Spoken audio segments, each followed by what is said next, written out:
അയ്യോടി നിന്നെ 100 നോട്ട് പോയി. അത് പൊക്കോട്ടെ, നമുക്ക് സമയമില്ല, വേഗം പോണം.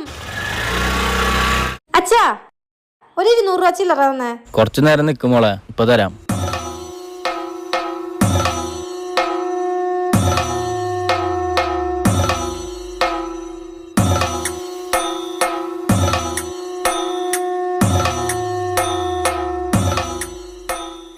എത്രയായി ചേട്ടാ? 100 രൂപ.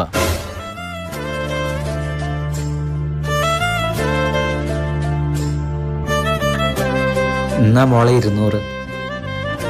എനിക്ക് വേണ്ട അച്ഛാ.